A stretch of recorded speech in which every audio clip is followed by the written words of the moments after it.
चल, आप सबको जय मसीह की। इससे पहले कि हम कलाम में जाए, आइए हम दुआ मांगे। कुदूस मेहरबान जिंदा खुदा, बड़ी हलीमी के साथ आपके सामने आते हैं, शुक्र करते हैं खुदावंद आज के इस समय का जो आपने बख्शा। दुआ चाहते हैं जब हम आज इस पेंटिकॉस्ट संडे की इबादत में शरीक होते हैं, आप हमसे बोलना और बातचीत करना, हम आपकी आवाज़ को पहचान पाए, उस आत्मा के मसा को महसूस कर पाए जो खुदावंद उस पेंटिकोस्त के दिन उन चेलों ने जो आपकी बाट जोते थे किया था। हर एक को जो आज अपने मन में आपकी आवाज़ सुनने की इच्छा के साथ यहाँ आया है, तो आए खैर देते हैं और दुआ मांगते हैं कि आपकी आवाज़ प्रभु जी मेरे ज़रिए आ सके। इस कलीसिया को सुनने वाले हर एक शख्स को आपके हाथों में सौंपते हैं। इस दुआ को खुदावंद यीशु मसीह के नाम में होकर मांगते हैं, आमीन।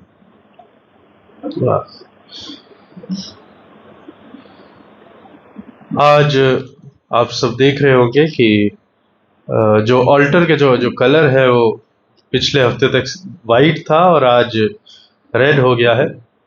और ये वेस्टमेंट्स चेंज होते हैं, ये चर्च के कैलेंडर, चर्च के सीजन के हिसाब से होते हैं। और आज पेंटिकॉस्ट संडे है। ईस्टर के जब 6 संडे गुजर जाते हैं, ईस्टर के बाद जो 7वां संडे आता है उसे कहते हैं पेंटिकॉस्ट संडे। पेंटिकॉस्ट ईस्टर से वाइट कलर के कर्टन्स लग जाते हैं मेथोडिस्ट चर्च में, और लगभग 7 हफ्ते तक वाइट रहते हैं। और जो पेंटिकॉस्ट संडे आता है 7वें हफ्ते, उस पे हम इसे रेड करते हैं। 7वें हफ्ते पर ही क्यों? 7वें हफ्ते पर इसलिए कि 7 हफ्तों का मतलब हुआ 7 7 49, और 49 के बाद 50वां दिन। पेंटेकोस्ट जो वर्ड है, ये अगर आप केमिस्ट्री अगर आपने पढ़ी है तो इसमें पेंटा एक वर्ड आता है। पेंटा का मतलब होता है 5 और पेंटे का मतलब होता है 50। ठीक है, मेरे ख्याल प्रेजू काफी एंट्रेंस दे रही है आजकल, साइंस अभी जस्ट 12th बोर्ड उसने पास किया, तो मैं सही कह रहा हूँ। पेंटा का मतलब 5 होता है ना। पेंटिकॉस्ट मतलब 50th डे, 50वां दिन। इसलिए प्रेरितों के काम chapter 2 verse 1, Acts of Apostles chapter 2 verse 1, वहां पर क्या लिखा है? जब पेंटिकोस्ट का दिन आया, जैसे ही 50वां दिन आया। इसलिए ईस्टर के बाद जब यीशु मसीह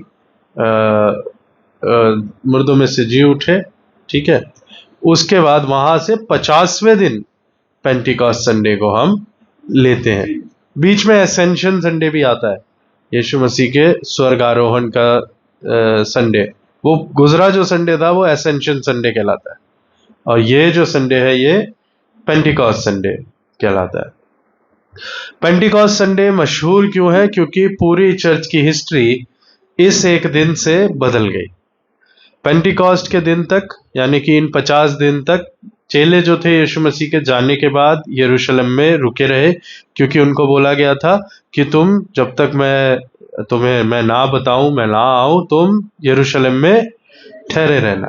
फिर एक और आयत यूहन्ना की इंजील में प्रभु यीशु मसीह बोल के गए थे, मैं जाता हूं तुम्हारे लिए मददगार भेजता हूं, है ना।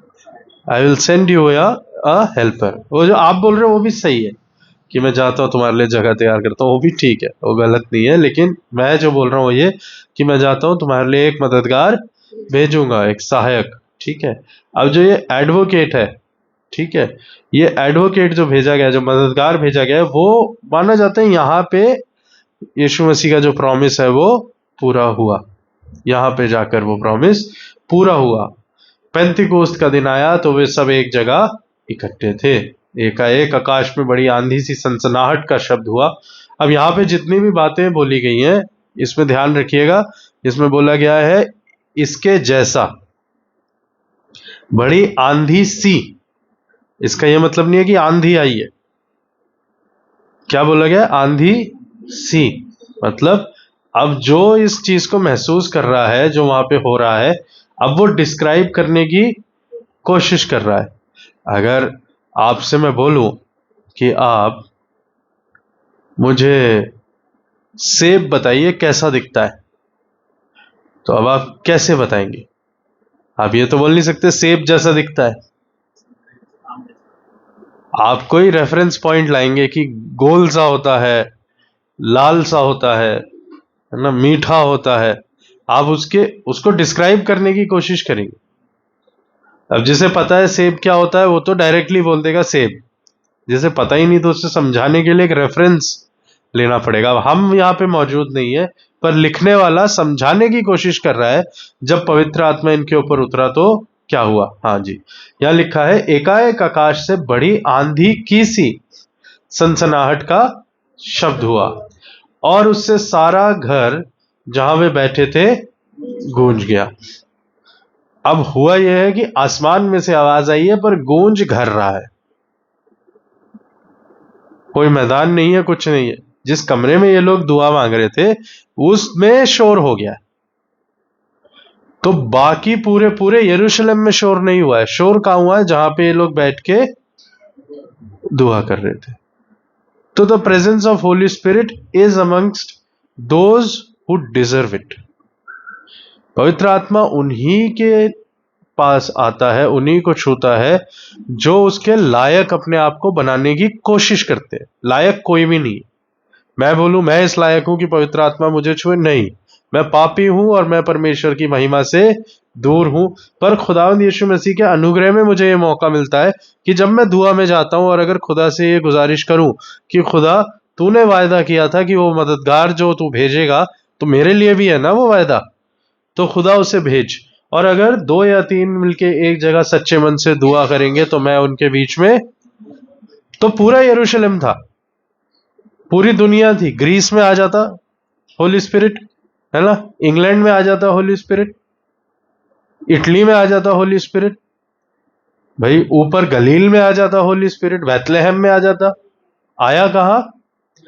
इस कमरे के अंदर, क्योंकि इस कमरे के अंदर लोग थे जो खुदा के इंतजार में इकट्ठा होकर दुआ मांग रहे थे। तो जब आप दुआ में आएंगे और खुदा से मांगेंगे, तो वो आत्मा जरूर से आएगा। हम में से कोई भी ये ना सोचे कि पवित्र आत्मा मुझे क्यों नहीं छूता, मुझसे क्यों नहीं बातचीत करता। कोई भी किसी की भी प्राइवेट ये प्रॉपर्टी नहीं है कि कोई बोले कि केवल उन्हीं को पवित्र आत्मा छुएगा, आपको नहीं। हर एक विश्वासी जो पूरे दिल के साथ खुदा से मांगेगा, क्योंकि कलाम क्या कहता है? मांगो तो तुम्हें दिया जाएगा। दूसरी बात खुदावंद यीशु मसीह बोल के गए, मैं जाता हूं तुम्हारे लिए मददगार भेजूंगा। जहां 2 या 3 मेरे नाम से इकट्ठा होंगे, मैं उनके बीच में मौजूद होऊंगा। एक और बात यीशु मसीह बोलकर गए हैं, मेरे चेले इस बात से पहचाने जाएंगे कि जब वो दुआ मांगेंगे तो लोग चंगे हो जाएंगे। ये बाइबल में लिखी हुई है। ये बात कहाँ लिखी है? किसी को आइडिया है? कुछ मत करना। आज आप चारों इंजील, मत्ती की इंजील, मरकुस की इंजील, याकूब की इंजील और लूका की इंजील, चारों इंजील के आखिरी चैप्टर पढ़ना, बस लास्ट चैप्टर।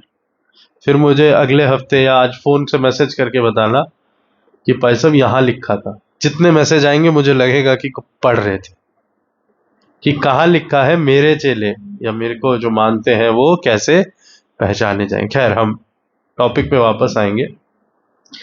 तो पवित्र आत्मा कहां पर आया? उस कमरे के अंदर। एकाएक सारा घर जहां वे बैठे थे गूंज गया। अब आगे है, और उन्हें आग की सी जीभें। ठीक है, अब जब जीभ हम यहां पर पढ़ते हैं तो हमें क्या लगता है? किसी इंसान की जीभ या किसी जानवर की जीभ, टंग, है ना। पर अगर आप उर्दू लैंग्वेज जानते हैं थोड़ी सी, तो बोला जाता है आपकी जुबान बहुत अच्छी है। अब इसका क्या मतलब हुआ? इसका ये मतलब थोड़ी है कि बहुत ज्यादा पिंक है। इसका मतलब क्या हुआ? आपका बोलने का तरीका, बोली। दुनिया की सबसे स्वीट लैंग्वेज कौन सी है? उर्दू। गूगल करना, दुनिया की सबसे स्वीट लैंग्वेज बंगाली है। पर जिस एरिया में आप जाएंगे उस एरिया की लैंग्वेज स्वीट मानी जाएगी। अगर आप किसी आंध्रा में किसी से पूछेंगे कि सबसे स्वीट लैंग्वेज कौन सी है, जो मुझे जवाब मिला वो मिला तेलुगु। तेलुगु बहुत स्वीट है क्योंकि उसमें बहुत इज्जत से बात करते हैं। किसी हिंदी स्पीकिंग एरिया में अगर आप पूछेंगे सबसे मीठी लैंग्वेज कौन सी है, तो ज्यादातर लोग बोलेंगे उर्दू, क्योंकि उर्दू में बहुत ही इज्जत के साथ, बेइज्जती भी बहुत इज्जत के साथ की जाती है ना। आपके इस्मे शरीफ, है ना, हम आपके गाल पे एक चांटा इस तरीके से रसी देंगे कि आपका जो चेहरा है वो मुड़ जाएगा। अब लग ही नहीं रहा है कि कोई चांटा मारने की बात कर रहा है, तो लैंग्वेज की बात है। तो जब यहां पे लिखा है आग की सी जीभ है, तो इसको समझिए जुबान, टंग्स, लैंग्वेज। फर्क फर्क लैंग्वेजेस नीचे आई। आग की सी, आग नहीं, ठीक है, ऊपर से कोई बर्नर नहीं चल रहा है, आग के जैसी। क्योंकि खुदावंद यीशु परमेश्वर के साथ और परमेश्वर के आत्मा के साथ इन एलिमेंट्स को जोड़ा गया है। आप जब पुराने नियम में पढ़ेंगे, कई जगहों पर है, जब एलिया नबी पहाड़ पर गया तो पहले एक आंधी आई। मेरा ख्याल है, अगर मैं गलत नहीं हूं, तो ये पहला राजा 17 अध्याय में, कि मेरा ख्याल कि जब वो भाग गया, रानी से भाग रहा होता है और भागते हुए एक पहाड़ के ऊपर जाता है, और जब उस पहाड़ के ऊपर जाता है तो वहां पर पहले एक गड़गड़ाहट होती है, फिर तूफान आता है, फिर सब कुछ होता है, फिर उसके बाद एक धीमी सी आवाज आती है। ये 17 ही है, पहला राजा 17, दूसरा राजा 17।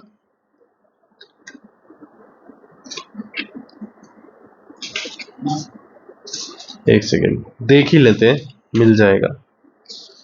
ये मैं इस पे, मेरे को याद है,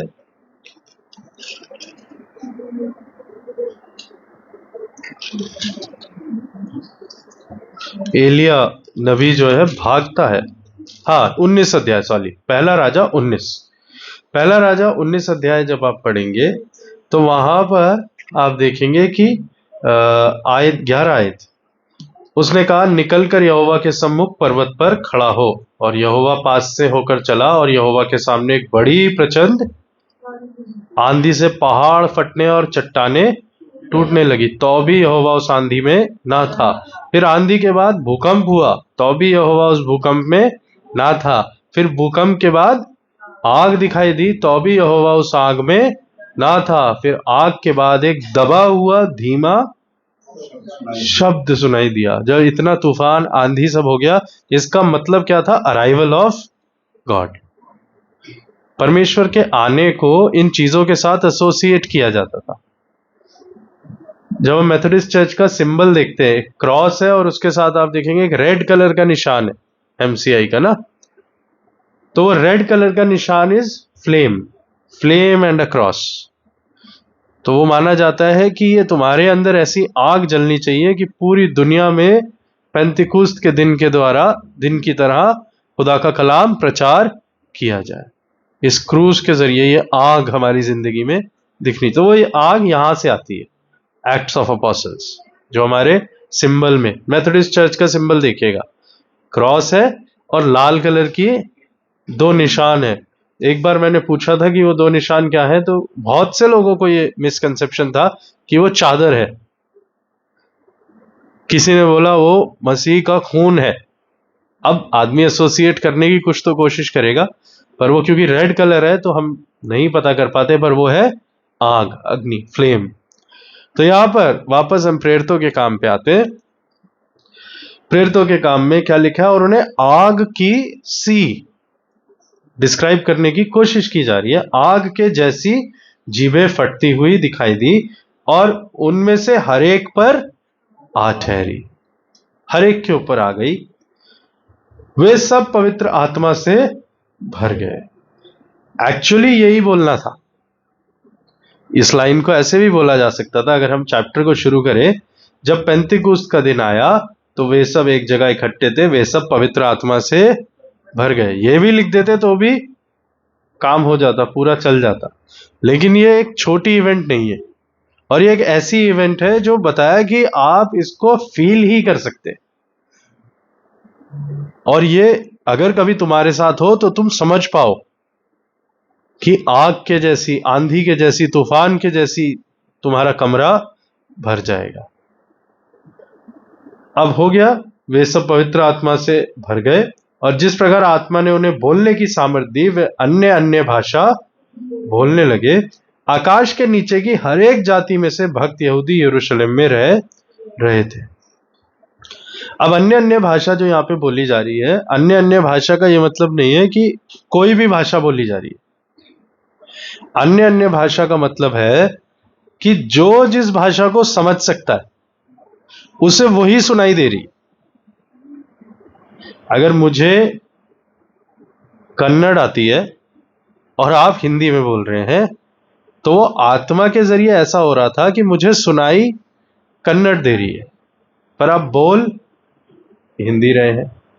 और कोई और बोल रहा है, और जिसको जो भाषा समझ आ रही है, मान लीजिए कोई इंग्लिश में बोल रहा है, मुझे हिंदी आती है, तो मुझे हिंदी सुनाई दे रही है। इस तरीके से ये जो हुआ था, ये ऐसी चीज है जो इसके पहले कभी न देखी गई थी, न सुनी गई थी, न समझी गई, कि यहाँ पे सारी भाषाएं बोलने लगे।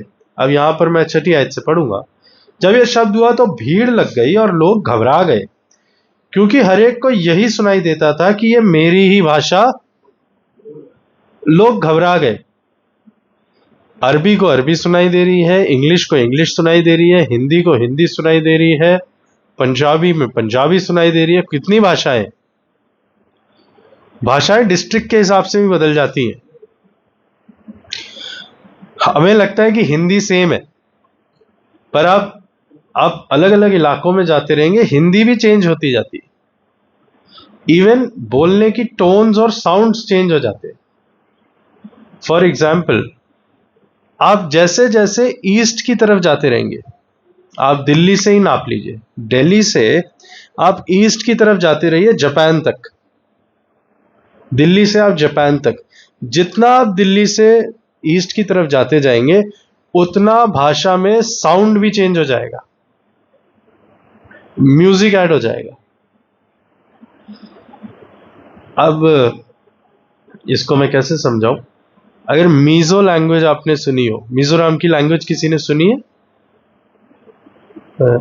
मीजो लैंग्वेज कभी आप सुनेंगे, वो ऐसे नहीं बोली जाती जैसे हम बोलते। अगर मैं बोलूंगा इधर आ, कम हियर, ये मैंने बोल दिया, पर अगर मीजो में ये बोला जाएगा तो बोला जाएगा कलिला। वो आ जो है वो साउंड खींचेगा। फिर आप जापानीज में जाएंगे, होनिचिवा, वो वॉइस चेंज हो जाएगी। ठीक है। इवन आई थिंक नागा में भी साउंड्स होंगे while speaking. you have to pronounce a certain tone. वो टोन में अगर आप नहीं बोलोगे तो वो मीनिंग चेंज हो जाता है।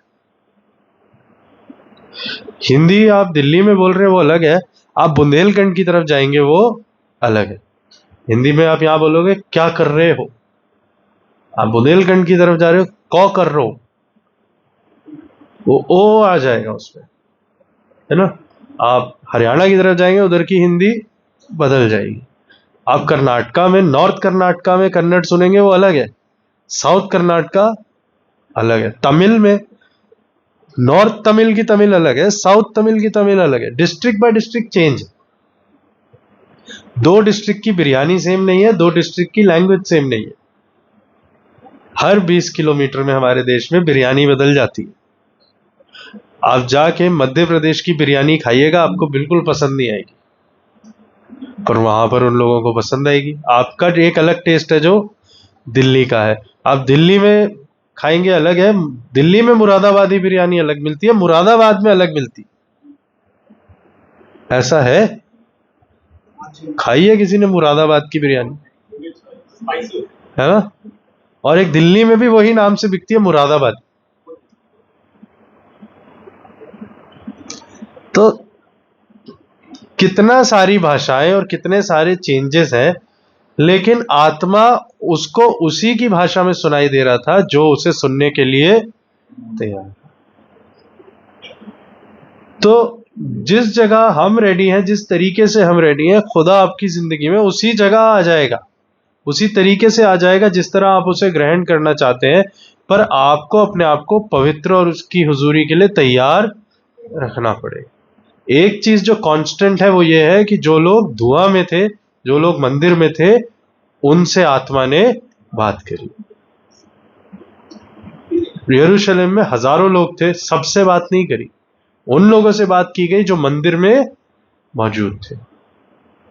उन लोगों के ऊपर आत्मा आया जो उस घर में दुआएं मांग रहे थे। ठीक है, अब यहां तक हमने समझ लिया कि ये पेंटिकॉस्ट संडे के दिन क्या हुआ। सब चकित और अचंभित होकर कहने लगे, देखो ये जो बोल रहे हैं, क्या सब गलीली नहीं?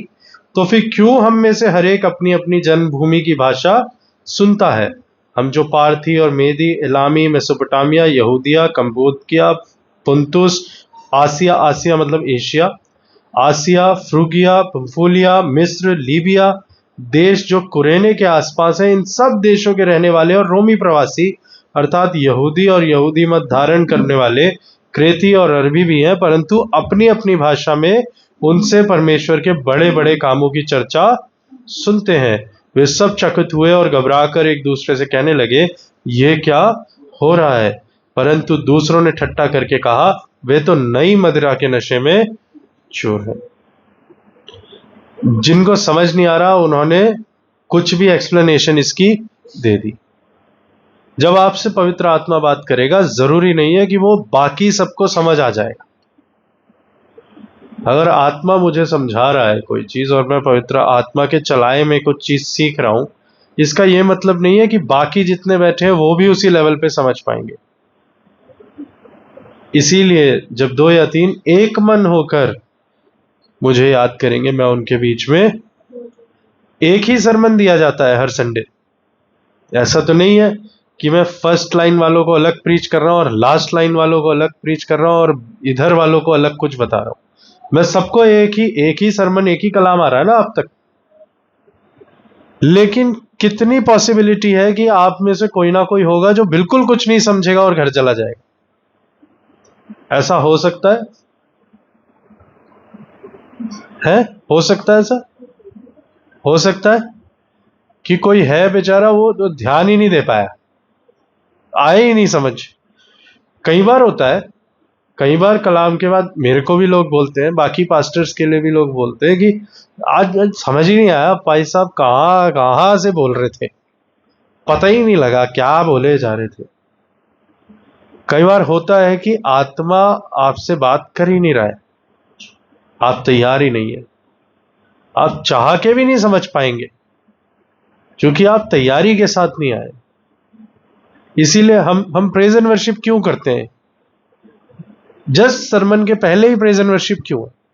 वो इसलिए कि अब आपकी जिंदगी में परेशानी है, आपकी जिंदगी में चिंताएं हैं, दुख है, तकलीफ है, सब है।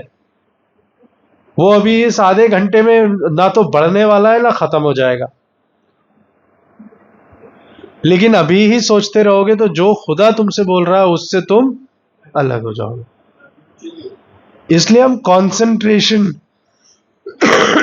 हमारे कंसंट्रेशन को खुदा की ओर लगाते हैं जब हम उन गीतों को गाते हैं, उन गीतों के वर्ड्स को गाते हैं कि जैसे माता संभालती है वैसे यीशु संभाल। अब उस मोमेंट में मैं अपनी, वो गाने के शब्द लिखे ही यूं गए हैं कि मैं अपनी चिंताओं को भूल जाऊं कि खुदा संभालेगा। जैसे माँ संभालती है वैसे यीशु संभालेगा। या हम गीत गाते हैं रक्तम जयम। अब रक्तम जयम का मतलब क्या है? खून में विजय है, सामर्थ्य। ठीक है, यीशु मेरा चरवाहा है। आप कोई भी गीत ले लीजिए जो प्रेजेंट वर्शिप में हम गा रहे हैं, उन सब का उद्देश्य क्या है? आप अब अपनी दुनिया को, अपनी टेंशन्स को, अपनी बाकी चीजों को अब छोड़ो।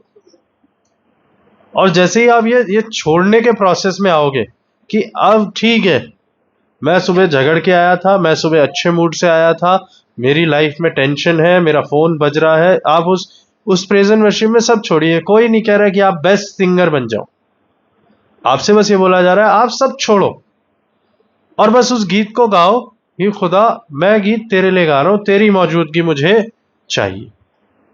कलाम क्या वायदा कर रहा है कि मैं जाता हूं तुम्हारे लिए मददगार भेजूंगा। और आप पूरे मन से खुदा की आत्मा के लिए अगर आप कहेंगे कि खुदा मेरे को तेरे आत्मा की मौजूदगी महसूस करनी है, और आप एक पवित्र जगह पर बैठकर खुदा के गीत को गाते हुए इस बात को अगर बोल रहे हैं, तो बाइबल के हिसाब से मैं ये मानता हूं कि कैलकुलेशन ये बताती है कि आपको आत्मा छुएगा। अब इसमें ऐसा नहीं होने वाला कि इस कमरे में बिजलियां कड़केंगी। अगर किसी को ये लगता है कि जब आत्मा आता है तो बिल्कुल ही सफेद हो जाएगा सब कुछ और बिजलियां कड़केगी और आंधी तूफान आएंगे, ऐसा नहीं होता। क्योंकि जब हमने अभी पढ़ा ना पहला राजा 19 अध्याय पढ़ा था ना हमने, उसमें क्या था, आंधी भी आई, तूफान भी आया, गर्जन भी हुआ, सब कुछ हुआ, लेकिन जब खुदा की आवाज आई तो कैसी आई? धीमी आवाज। आप दुनिया के किसी कोने में होंगे, अपने कमरे में अकेले होंगे, पूरी भीड़ के बीच में होंगे, गाड़ी चला रहे होंगे, अगर खुदा ने आपसे बात करनी है वो आराम से आपसे बात कर लेगा, पर आप उसके लिए रेडी हैं या नहीं। अब हम आते हैं दूसरे कलाम के हिस्से पर और उसको हम इससे कनेक्ट करेंगे। दूसरा कलाम का हिस्सा जो हमने आज पढ़ा है वो मिलता है लय व्यवस्था की किताब, लय व्यवस्था, उसका 9 अध्याय और उसकी हमने 1 आयत से 24 आयत पढ़ी है। पर जो मेन मैंने सरमन के लिए जो हिस्सा चुना था वो मेनली मैंने चुना है 1 आयत से 7 आयत और 22 आयत से 24 आयत, क्योंकि जो बीच का जो हिस्सा है वो पूरा टेक्निकल है, वो भी मैं आपको बता दूंगा, लेकिन वो सिंपल तरीके से मैं आपको समझा दूंगा। 9वें अध्याय लय व्यवस्था 9। वैसे मेरे को पहले एक बात ये बताओ, जब हमने ये पढ़ा, जब आपके बीच में ये लय व्यवस्था का 9:1 से 24 तक पढ़ा गया, अभिलाषा ने जब पढ़ा, किस किस को समझ आया यहाँ क्या है? अभिलाषा जिसने पढ़ा उससे समझ आया? नहीं आया ना, क्योंकि डिटेल इतनी है ना, झिल्ली और चर्बी और ये और वो और अंतड़ियां, हाँ, आधा आदमी वो मीट में ही हो गया बीच में, है ना, उसने ली और चर्बी छाती के ऊपर रखी और फिर आग लगाई। वो है, ये थोड़ा सा कंफ्यूजिंग है लेकिन उतना मुश्किल नहीं है।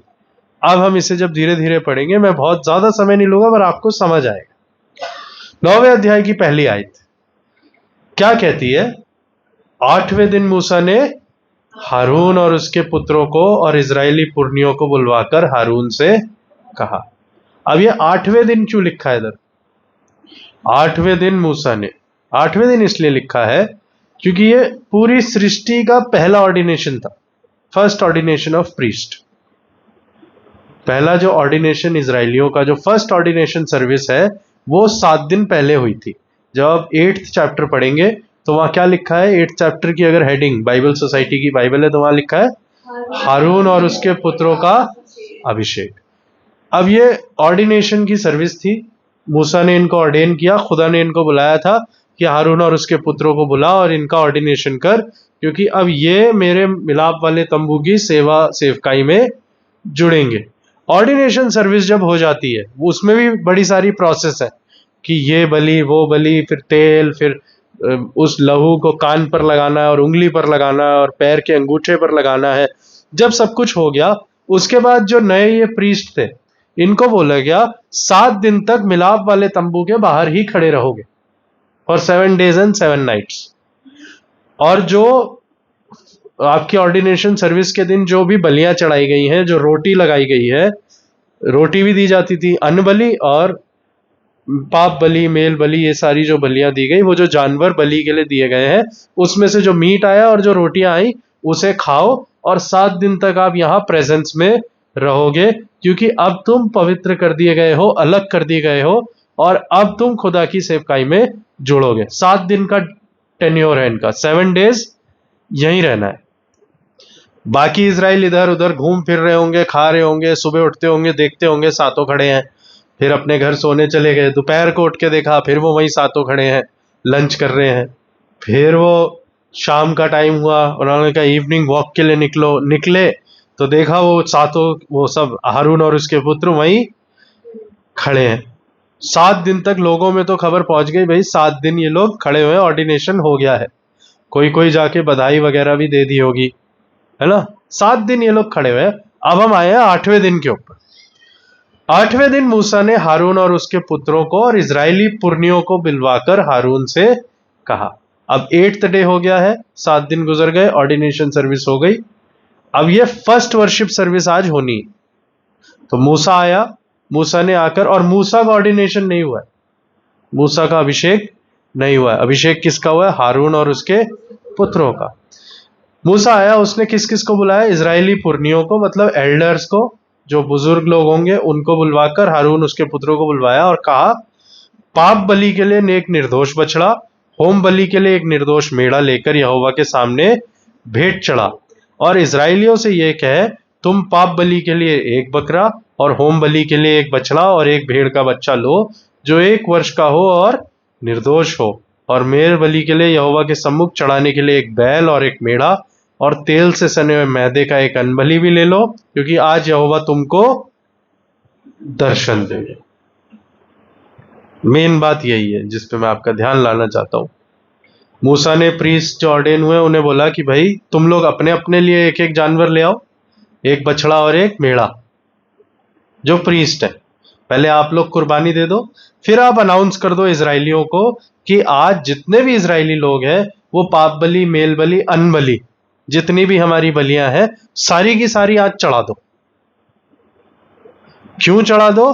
क्योंकि आज परमेश्वर दर्शन देगा। अब इजरायलियों को यह बात बोल दी गई कि आप आओ और सारी बलियों को चढ़ा दो, तुम्हारी गुनाह है आज चढ़ा दो, तुमसे गलती हुई आज चढ़ा दो, तुम्हारा कोई ड्यू वगैरह रह गया था वो भी आज क्लियर कर दो, तुमने कोई गुनाह तुम सोचते हो गलती से हो गया हो आज दे दो। आज जो कुछ भी तुम्हारे पास है, किसी भी टाइप की कुर्बानी है, कोई भी गुनाह हो गया, बच्चों से हो गया, बूढ़ों से हो गया, तुम्हारे फैमिली से हो गया, कहीं से भी हो तुम, आज अगर यहां पर मौजूद हो तो आज अपनी कुर्बानी को चढ़ा दो, क्योंकि अनाउंस हो गया है कि परमेश्वर आज दर्शन देगा। आज फर्स्ट डे ऑफ सर्विस है, पहली सर्विस हारून और उसके पुत्र लेंगे।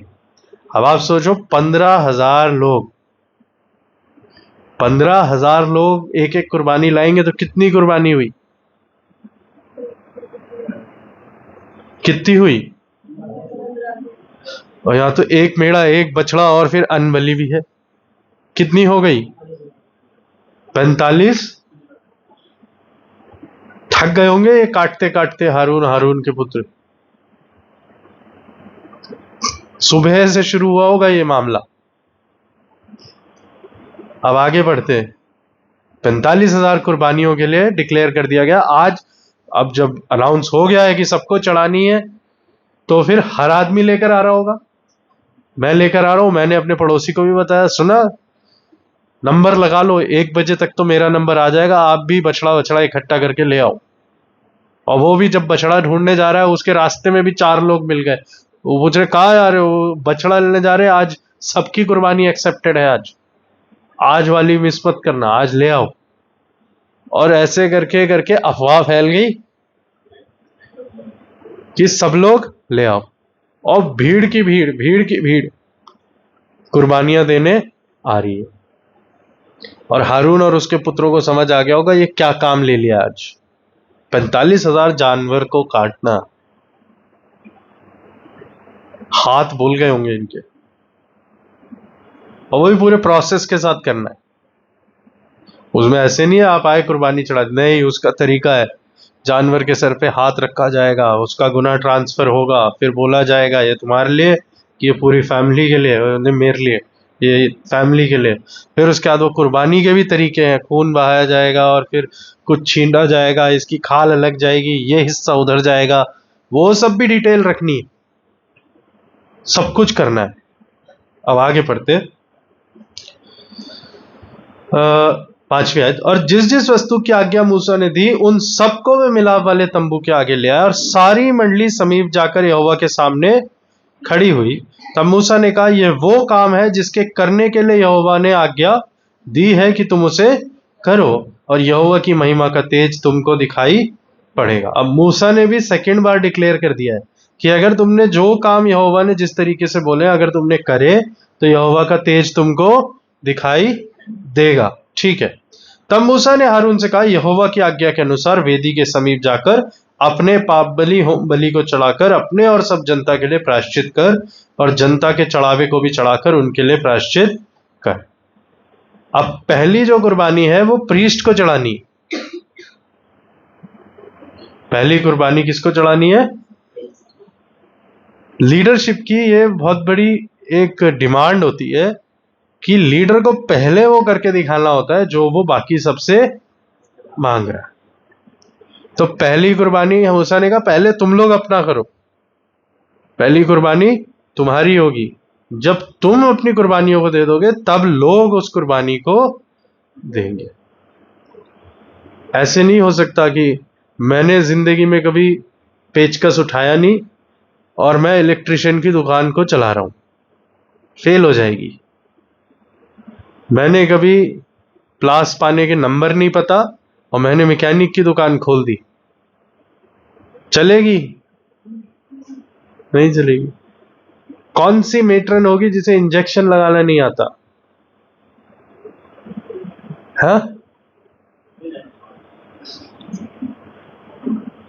आप लीडरशिप में तभी है क्योंकि आप नीचे से सीखते हुए आप वो काम कर सकते हैं, तब आप दूसरों को बोल सकते हैं। इसलिए मसबे पर जब पासबान आके कलाम को बोलते हैं तो पासबान को पहले करना है वो, तब तो मैं आपको बोल सकता हूं। उसी ये स्टैंडर्ड जो है खुदा ने सेट कर दिया। पहले आके प्रीस्ट अपनी कुर्बानियां चढ़ा दे कि तुम निष्पाप हो जाओ, उसके बाद पूरी मंडली आके कुर्बानियों को चढ़ाएगी। अब ये सारी कुर्बानी 8वीं आयत से आपने पढ़ी होंगी, टेक्निकल डिटेल है किस तरीके से कुर्बानियां दी गई। मोटा मोटा बता रहा हूं हुआ क्या है। पहले हारून और उसके पुत्रों ने अपनी अपनी कुर्बानी चढ़ा दी जो जो चढ़ानी थी। उसके बाद सारे इजराइल के जितने लोग कुर्बानियां लेकर आए थे उन सबकी भी चढ़ा दी। क्लियर? यहां तक समझ आ गया आपको? क्योंकि ये टफ है ना पैसेज, तो ये कई बार कंफ्यूज कर देता है। अब जब आपने सारी कुर्बानियों के बारे में पढ़ लिया और उसके बाद 22 आयत पे हम आएंगे, 9वें अध्याय की 22 आयत। 9वें अध्याय की 22 आयत क्या कहती है? ये कहती है, कोई पढ़ दे। हारून ने लोगों की ओर हाथ बढ़ाकर उन्हें हाँ आशीर्वाद दिया, हाँ और पाप बलि, होम बलि और मेल बलियों को चढ़ाकर वो नीचे उतरा। पाप बलि, होम बलि और मेल बलि को चढ़ाकर वो नीचे उतर आया। अब यहां पे हारून ने एक आशीर्वाद दिया और ये सारी बलियां जो देनी थी ये इसने दे दी है। आप निकालिए निर्गमन की किताब chapter 33 verse 7 to verse 11। Exodus 33 7 to 11।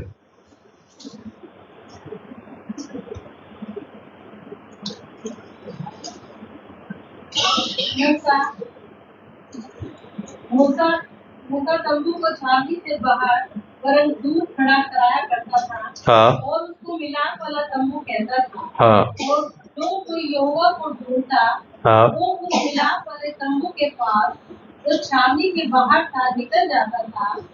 जब जब मूसा तंबू के पास जाता तब तब सब लोग उठकर अपने अपने डेरे के द्वार पर खड़े हो जाते। हाँ और जब तक मूसा उस तंबू में प्रवेश न करता था तब तक उसकी ओर ताकते रहते थे। जब मूसा उस तंबू में प्रवेश करता था तब बादल का खंभा उतर के तंबू के द्वार पर ठहर जाता था। और यहोवा मूसा से बातें करने लगता था।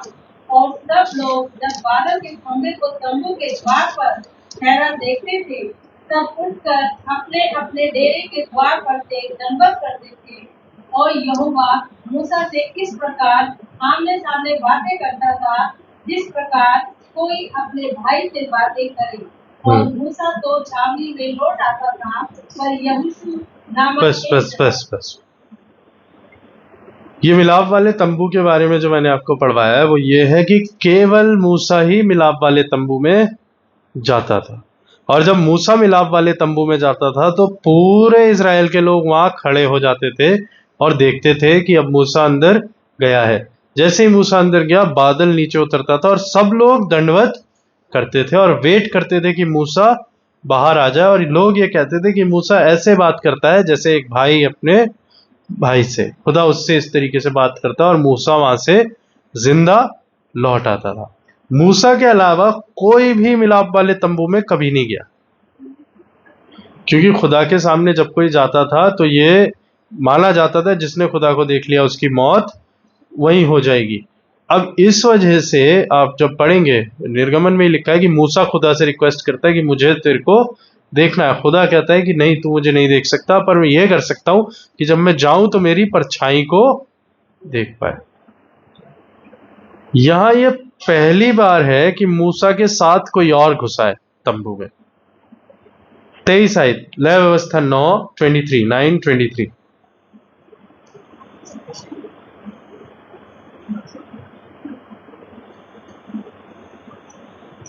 लेविटिकस 9:23। और हारून मिलाप वाले तंबू में गए हाँ और निकलकर लोगों को आशीर्वाद दिया। हाँ। तब यहोवा का तेज सारी जनता को दिखाई दिया। तब यहोवा का तेज सारी जनता को, अब मूसा और हारून जो है मिलाप वाले तंबू में गए हैं और बाहर भी आ गए, और सब लोगों को यहोवा का तेज दिखाई दिया। आगे, और यहोवा के सामने से आग निकली, हाँ और चर्बी सहित होम बलि को वेदी पर प्रस्तुत कर दिया। हाँ। उसे देखकर जनता ने जय जयकार का नारा लगाया, हाँ। और अपने मुंह के बल गिरकर दंडवत किया। हाँ। अब यहाँ पर एक बहुत बड़ी चीज क्या हो गई है, एकदम से आग आई और ये सारी इसको चर्बी को, जो भी कुर्बानियां लोगों ने दी थी, खुदा ने कहा ये सब मुझे एक्सेप्टेड है। 3 रेफरेंसेस मैं पढ़ूंगा, मैं ज्यादा टाइम तो नहीं ले रहा आपका, आप कंफ्यूज तो नहीं हो रहे जो मैं बता रहा हूं? कभी कोई अगर हाँ बोल दे तो क्या करूंगा मैं। पहला राजा 1 किंग्स 18:38, 3 रेफरेंसेस पढ़ेंगे। 1 किंग्स 18:38, पहला राजा 18 उसकी 38 आयत। तब यहोवा की आग आकाश से प्रकट हुई, हाँ और होमबलि को मिट्टी और पत्थरों और धूलि समेत भस्म कर दिया। हाँ। और बड़े कुएं का जल भी सुखा दिया। और ये जल भी सुखा दिया। कौन सी स्टोरी है आप लोग को पता है ना? ये एलिया नबी की कहानी है। और एलिया नबी जब खुदा से दुआ करता है, आसमान से आग आती है। पहली आग हमने पढ़ी, ऑर्डिनेशन सर्विस के बाद जो पहली सर्विस हुई है, इसमें खुदा की आग ऊपर से नीचे आई है और उस पूरी कुर्बानी को कबूल कर लिया। सेकंड हमने कहाँ पढ़ा है, जब एलिया नबी खुदा से दुआ करता है कि खुदा, ये भीड़ है जो कहती है कि इन्होंने जो कुर्बानी चढ़ाई है और ये देवता इसको ले लेगा। खुदा से दुआ मांगी, उस भीड़ के आगे क्या होता है, आग ऊपर से नीचे आती है। एक और जगह पढ़िए, पहला इतिहास 21 अध्याय 26 आयत। मेरे ख्याल ये पढ़ा होगा पर आपने ध्यान नहीं दिया होगा। 1 क्रॉनिकल्स, पहला इतिहास 21 चैप्टर 26 वर्स। दाऊद ने वहाँ यहोवा की एक वेदी बनाई। हाँ, दाऊद ने वहां यहोवा की एक वेदी बनाई। हाँ और होमबलि और मेलबलि चढ़ाकर यहोवा से प्रार्थना की। हाँ। और उसने होमबलि की वेदी पर स्वर्ग से आग गिराकर और उसने होम बलि की वेदी पर स्वर्ग से आग गिराकर उसकी सुन ली। दाऊद ने यहाँ पे दुआ मांगी और क्या हुआ है, मेल बलि चढ़ाई और स्वर्ग से आग उतरी है। 21-26। अब आगे दूसरा इतिहास 7 chapter 1 verse. 2 Chronicles chapter 7 verse 1। जब सुलेमान ये प्रार्थना कर चुका, हाँ स्वर्ग से आग ने इस तरह होम बलियों तथा अन्य बलियों को भस्म किया, हाँ यहोवा का तेज भवन में भर गया। हाँ, जब टेम्पल डेडिकेट किया गया है, जिस दिन यहोवा के लिए मंदिर को डेडिकेट किया गया है, उस दिन भी जब सुलेमान ने दुआ मांगी, जब वो प्रार्थना कर चुका, स्वर्ग से आग ने गिरकर होम बलि तथा अन्य बलियों को, तो केवल एक जगह नहीं है जहां पर यह आग ऊपर से गिरी है। मैंने 4 रेफरेंस और दे दी। जब भी खुदा से दुआ मांगी गई, खुदा ने अपनी प्रेजेंस को दर्ज कराया है। और ये ऑर्डिनेशन सर्विस जब हो गई, उसके बाद जो पहली सर्विस जब मूसा ने डिक्लेयर किया कि आज खुदा दर्शन देगा, उसके बाद 45,000 कुर्बानियां देनी है जो लोगों ने पूरी विधि के साथ दी है। क्योंकि अगर आप उस विधि के हिसाब से, जो बीच की डिटेल्स थी लय व्यवस्था 9 में, अगर उस विधि के साथ कुर्बानियों को नहीं दोगे तो वो कुर्बानियां खुदा के हुजूर कबूल नहीं की जाएंगी। इसी 9वें चैप्टर के बाद 10वें चैप्टर को आप बाद में पढ़ना। हारून के ही 2 लड़के थे जिन्होंने गलतियां की, उनको मृत्यु मिल गई, नादाब और अबीहू। 45,000 कुर्बानियों में अगर कोई भी गलती होती तो वो आग ऊपर से नहीं आती। 45,000 कुर्बानियां, 15,000 लोग अगर कुर्बानियां दे रहे हैं पूरी विधि के साथ, खुदा ने कहा मैं दर्शन दूंगा और खुदा ने अपने दर्शन को दिया। उस कमरे में पेंटिकॉस्ट के दिन वो लोग एक मन होकर दुआ मांग रहे, क्योंकि यीशु मसीह बोल कर गया तुम जागते रहना, दुआ करते रहना, जब तक मैं ना आऊं, मेरे इंतजार में दुआ में बने रहना, मैं तुम्हारे लिए मददगार भेजूंगा। तो मददगार उस पवित्र आत्मा के रूप में उन सबके ऊपर आग के रूप में उतरा। हम सब जो आज, अब हमारे पास तो कुर्बानियां है नहीं, और क्रिश्चियंस में कुर्बानी का कल्चर तो है नहीं, आप में और मेरे में से, हम में से तो कोई भी कुर्बानी नहीं करता, होती भी नहीं, कुर्बानियां तो खत्म हो गई। आप कौन सी आग बरसाएं? आपकी कुर्बानी है जो खुदा के नाम से तुम एक दूसरे के साथ मोहब्बत रखते हो। क्योंकि जब मोहब्बत नहीं रखी जाती और तब भी तुम मोहब्बत रखते हो, तो तुम अपने नाम से कुर्बानी देते हो। बाइबल क्या कहती है? अपने दुश्मनों के लिए प्रार्थना करो। जब तुम्हें कोई एक गाल पे मारे तुम दूसरा गाल, अब ये सुनने में इजी है, पर ईगो को नीचे रख के आप जब किसी के आगे हाथ जोड़ के खड़े होते हैं, वो ईगो को हटाना बहुत बड़ी कुर्बानी है। ईगो ही खत्म नहीं हो रहा है हमारा, गुस्सा ही खत्म नहीं हो रहा, प्राइड ही खत्म नहीं हो रहा है, जेलसी खत्म नहीं हो रही है। आज की आपकी कुर्बानी तो ये है। तुम्हारा समय तुम और बातों पे दे सकते हो, पर तुम चर्च आ रहे हो, ये भी एक कुर्बानी है। दुनिया के सारे काम इंपॉर्टेंट है, हर किसी के लिए सब कुछ इंपॉर्टेंट है, पर मैं उससे पहले खुदा को, खुदा के काम को अगर मैं तरजीह देता हूं तो मैं कुर्बानी दे रहा हूं। हम में से कौन है जो ये वाली कुर्बानियां दे रहा है? इन 50 दिनों का अगर आप हिसाब लगाओ, 50 डेज कितने होते हैं? अंदाजा अगर लगा के बोलूं मैं, जनवरी 1 से कोई बोल के गया रुकना मैं आ रहा हूं, और वो फरवरी 21 को जाके आ रहा है। 50 दिन तक लगातार आपको इंतजार करना है। ये यहां पढ़ने में इजी है कि आप जिस एक आदमी पर भरोसा रख के चल रहे थे, वो मर गया, मर के जी उठा, आसमान पर चला गया, अब कोई आवाज ही नहीं है, कुछ है ही नहीं। 1 दिन गुजर गया, 2 दिन गुजर गए, 5 दिन गुजर गए, 10 दिन हो गए, महीना गुजर गया। डाउट आ सकता है ना मन में, लेकिन इन लोगों के मन में नहीं था। इसलिए जब भी वो आत्मा आया, ये सब रेडी थे, एक जगह पर ये दुआ में लगे हुए थे। क्या जब खुदावंत अब दूसरी बार आएगा, हम रेडी हैं अपनी कुर्बानियों के साथ? Are we ready with our sacrifices? क्योंकि जब आत्मा उतरेगा तो उसके लिए क्या मैं रेडी हूं? क्योंकि परमेश्वर ने क्या डिक्लेयर किया? मैं आज तुम्हें दर्शन दूंगा। इस इबादत में भी बोला गया कि खुदावंद की हुजूरी इस हैकल में, इस जगह पर, इस इबादत में है। पर क्या हम उस मन के साथ बैठे हैं कि खुदा अगर दर्शन दे दे तो मैं रेडी हूं? क्या मेरी जिंदगी की कुर्बानियां उसको कबूल ठहरेंगी? Am I ready with the worship that God demands from me? इसीलिए शुरू में मैंने बोला था कि खुदा वायदा करके गया है। क्या वायदा करके गया है? मैं जाता हूं, तुम्हारे लिए मददगार भेजूंगा। जहां 2 या 3 एक मन दुआ करेंगे, मैं उनके बीच में मौजूद होऊंगा। पर हम इस लायक हैं कि खुदा हमसे बात करे?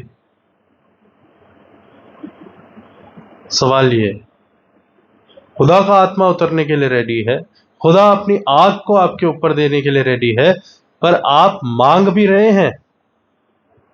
आपकी प्रार्थना में खुदा की चाहत है भी नहीं? अगर तुम मुझसे मांगोगे मैं तुम्हें दूंगा, क्योंकि मैंने तुम्हारे लिए लिखा हुआ है, बोल के गया हूं कि मैं तुम्हारे लिए मददगार भेजूंगा। पर हम मांग ही नहीं रहे। कितने हैं जिन्होंने आज तक पवित्र आत्मा के मसा के लिए, पवित्र आत्मा की मौजूदगी के लिए कभी खुदा से दुआ मांगी?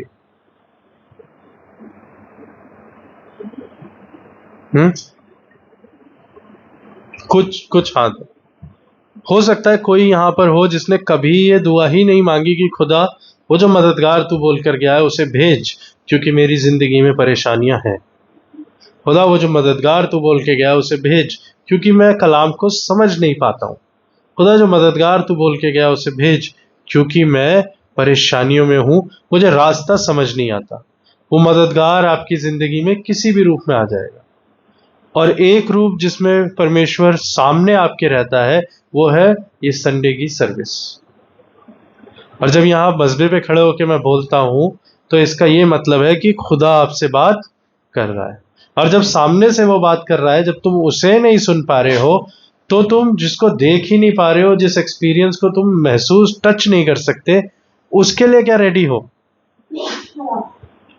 क्योंकि चर्च सर्विसेज, दुआ की, इबादत की चीजें हमारी जिंदगी में एक ट्रेडिशन बन गई कि हो रही हैं, होती रहेंगी, मैं भी करता रहूंगा। नहीं, इस बात की अहमियत को समझे कि जब आप कलाम को सुनते हैं तो जब मैं दुआ करता हूं, मैं क्या बोलता हूं कि मैं नहीं खुदा, मेरे जरिए तू बातचीत कर।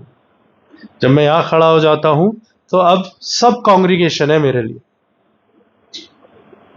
और जब मैं यहां खड़ा हो गया तो मेरे रिश्तेदार भी होंगे, उनके लिए भी मैं पास्टर। तो जब खुदा ने मुझे ऑर्डेन किया है, चुना है, अलग किया है हारून की तरह कि अब जो तू बोलेगा इनको मैं दर्शन दूंगा।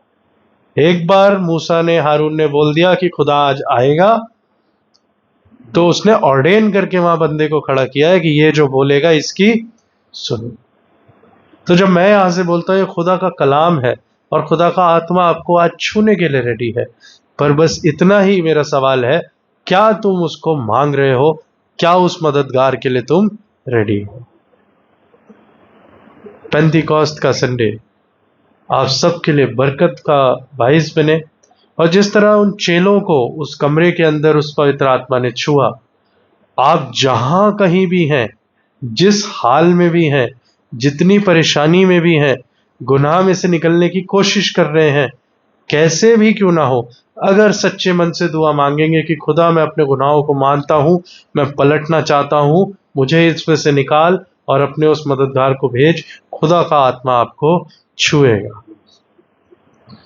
यह कलाम मुझे और आपको बताए से बरकत बख्शे। आइए हम दुआ मांगे।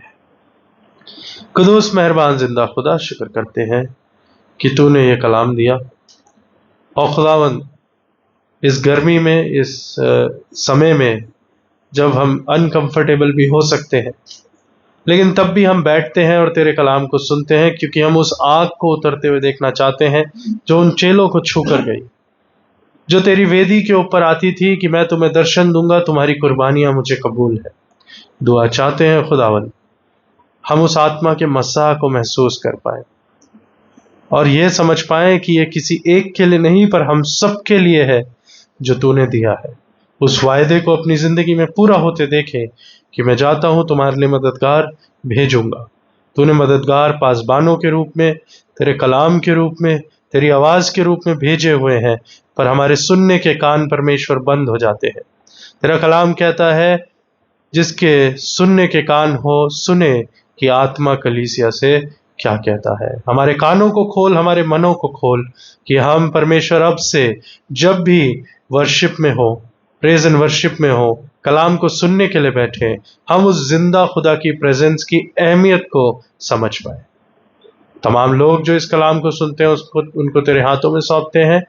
इस दुआ को खुदावंद यीशु मसीह के जिंदा पाक और मुबारक नाम में होकर मांगते हैं, आमीन।